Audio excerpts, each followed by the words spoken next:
حسینیت زندہ باد، یزیدیت مرد آباد، اور محمد والے محمد صلی اللہ اللہم صلی علی محمد وعلی محمد وسلم۔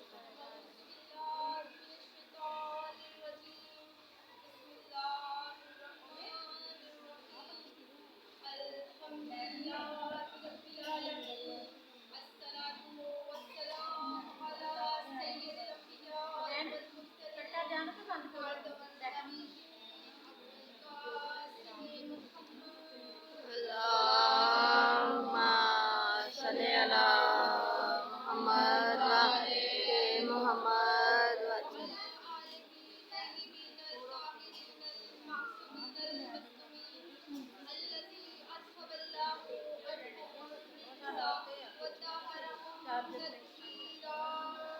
اللہم صلی علی محمد وعلی محمد۔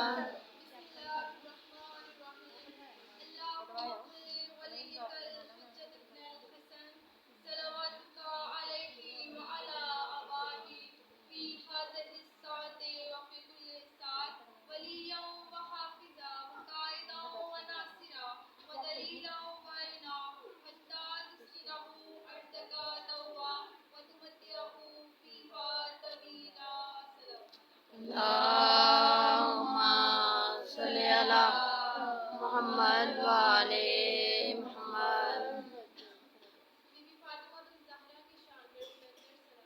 اللہم صلی علی محمد وعلی محمد۔ آج 2 محرم کی مجلس ہے۔ جب محرم کا چاند نظر آتا ہے تو مومنین کے گھروں میں صف ماتم بچ جاتا ہے، ہر چہرہ اداس ہوتا ہے۔ جب کربلا کے بعد مدینے میں سادات آئے تو مدینے والوں کو کیسے پتہ چلتا تھا کہ محرم کا چاند نظر آ گیا؟ آل رسول کے گھر سے رونے کی آوازیں بلند ہو جاتی تھیں تو لوگ سمجھ جاتے تھے کہ محرم کا چاند نظر آ گیا، محرم کا چاند طلوع ہو گیا۔ اور ہماری مجلس عزا کی سب سے بڑی فضیلت یہ ہے کہ ہمارے درمیان بی بی فاطمہ الزہرا سلام اللہ علیہا اللہم صلی علی محمد وعلی محمد وسلم۔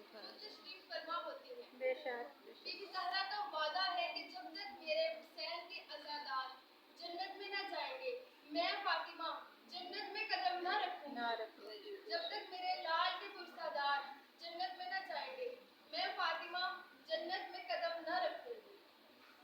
اور ہماری ان مجالس میں الحمدللہ بات بھی نور کی ہوتی ہے۔ لوگ کہتے ہیں، ہم پر اس بات کا اعتراض کرتے ہیں کہ ہم علی علی کرتے ہیں، حسین حسین کرتے ہیں، ہم رسول اللہ کا ذکر نہیں کرتے۔ قال رسول اللہ صلی اللہ علیہ وآلہ وسلم، حسین منی وانا من الحسین، حسین مجھ سے ہے، میں حسین سے ہوں۔ بے شک بے شک۔ یہ متواتر حدیث ہے۔ متواتر حدیث وہ ہوتی ہے جو ہر کتاب میں لکھی گئی۔ اہل سنت جماعت کی ہر کتاب میں یہ حدیث لکھی گئی کہ حسین مجھ سے ہے، میں حسین سے ہوں۔ بھائی بیٹا تو باپ سے ہوتا ہے، لیکن باپ بیٹے سے کیسے؟ ایک اور جگہ رسول خدا فرماتے ہیں کہ میں اس درخت کی جڑ ہوں، علی اس کا تنا ہے، فاطمہ اس کی شاخ ہے، حسن حسین اس کے 2 پھل ہیں۔ اب ایک درخت سے پھل کو اتارو اور اس میں سے بیج نکلے گا، اس بیج کو زمین میں بو دو، ایک اور درخت بن جائے گا۔ اب اس بات کا فیصلہ کریں کہ درخت پھل سے ہے یا پھر پھل درخت سے۔ اس بات کا فیصلہ قیامت تک نہیں ہو سکتا۔ رسول اللہ نے کہا کہ حسین منی وانا من الحسین، حسین مجھ سے ہے، میں حسین سے ہوں۔ مجلس حسین اصل میں مجلس رسول ہے۔ کربلا میں امام حسین علیہ السلام کو شہید نہیں کیا گیا، رسول خدا کو شہید کیا گیا، کیونکہ آقا نے خود فرمایا وَأَوَّلُونَ محمد وَأَوْسَطُونَ محمد وَآخِرُونَ محمد وَكُلُّونَ محمد۔ ہمارا پہلا بھی محمد، ہمارے درمیان والا بھی محمد، ہمارا آخری بھی محمد، ہم سب کے سب محمد۔ شک بے شک بے شک تو یہ جو ذکر ہے یہ 14 معصومین کا ذکر ہے، یہ ایک کا ذکر نہیں ہے۔ تو مجلس حسین اصل میں مجلس رسول ہے، ذکر حسین اصل میں ذکر رسول ہے۔ ہم پر اعتراض کرتے ہیں کہ تم علی علی کرتے ہو، حسین حسین کرتے ہو، تم کیا جانو عشق حیدر میں عبادت کا مزہ۔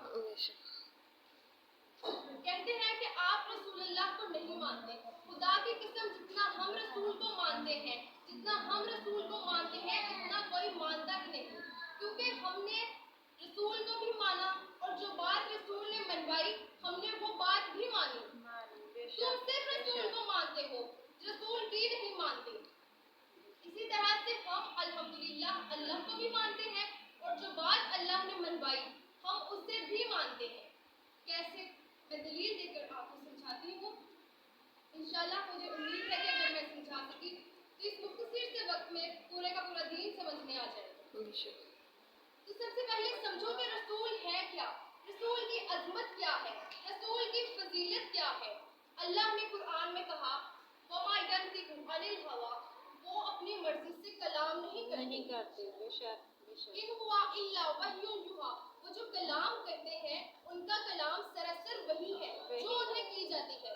یعنی رسول خدا اللہ کی مرضی کے بغیر اپنے ہونٹوں کو جنبش تک نہیں دیتے، اپنے قدموں کو حرکت نہیں دیتے جب تک اللہ کا حکم نہیں آ جاتا۔ تو اللہ نے رسول کی زبانی ہمیں بتایا کہ قرآن میں 2 شجرے ہیں، ایک شجرہ طیبہ اور ایک شجرہ خبیثہ۔ شجرہ خبیثہ وہ ہے کہ جو رسول کو تو مانتا ہے لیکن رسول کی نہیں مانتا۔ رسول کو تو کافر بھی مانتے تھے، رسول کو تو مشرک بھی مانتے تھے، رسول کو منافق بھی مانتے تھے، وہ رسول کا صادق اور امین کہتے تھے، لیکن رسول کی بات نہیں مانتے۔ تو یہ وہ شجرہ ہے جو رسول کی نہیں مانتا لیکن رسول کو مانتا ہے۔ اور شجرہ طیبہ، شجرہ طیبہ وہ شجرہ ہے کہ اللہ نے فرمایا اس کی جڑیں تحت الصراط تک ہیں، زمین کی آخری تہ تک ہیں، اور اس کی شاخیں عرش معلیٰ تک پھیلی ہوئی ہیں، تمام عالمین میں اس کی شاخیں پھیلی ہوئی ہیں۔ اب عالمین کیا ہے؟ میں دو آیات پڑھتے آپ کو اور قریب آ جاؤ تاکہ آپ کو سمجھنے میں اور مجھے سمجھانے میں آسانی ہو۔ الحمدللہ رب العالمین، تمام تعریفیں اس کے لیے جو عالمین کا رب ہے۔ اب عالمین کیا ہے؟ فرش سے لے کر عرش تک جو کچھ نظر آ رہا ہے، جو کچھ ہم سے پوشیدہ ہے وہ سب اللہ کی عالمین ہے۔ اور اللہ نے کہا وَمَا أَرْسَلْنَا إِلَّا رَحْمَةً لِّلْعَالَمِينَ، ہم نے آپ کو تمام عالمین کے لیے رحمت بنا کے بھیجا، مکہ کے لیے نہیں، مدینہ کے لیے نہیں، عرب کے لیے نہیں، عجم کے لیے نہیں، بلکہ تمام عالمین کے لیے رحمت بنا کے بھیجا۔ اللہ ہے رب العالمین اور رسول ہے رحمت للعالمین، یعنی جہاں جہاں تک رب کی ربوبیت ہوگی وہاں وہاں تک نبی کی نبویت ہوگی، جہاں جہاں تک خدا کی خدائی ہوگی وہاں وہاں تک رسول کی رسائی ہوگی۔ اللہم صلی علی محمد وعلی محمد۔ حضرت امام مظلوم رسول خدا نے اجر رسالت میں کیا مانگا تھا؟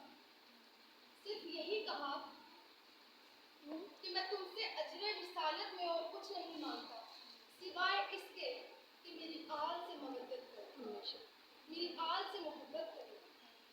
اور مسلمانوں نے یہ دیا اجر رسالت کہ محمد کے بیٹے کربلا میں ذبح کر دیے گئے، محمد کی بیٹیاں بغیر چادر کے شام کے بازاروں میں پھرائی گئی۔ یہ ہے اجر رسالت۔ آج تو محرم کا دن ہے، آج کے دن مولا حسین علیہ السلام کربلا میں پہنچ گئے، مولا کا قافلہ کربلا میں پہنچ گیا اور جناب حور علیہ السلام اپنے 1000 کے لشکر کے ساتھ مولا کے سامنے آئے۔ مولا نے کہا عباس، عباس یہ پیاسے ہیں، انہیں پانی دو، عباس انہیں پانی پلاؤ، میں ساقی کوثر کا بیٹا ہوں، مجھ سے کسی کی پیاس برداشت نہیں ہوتی۔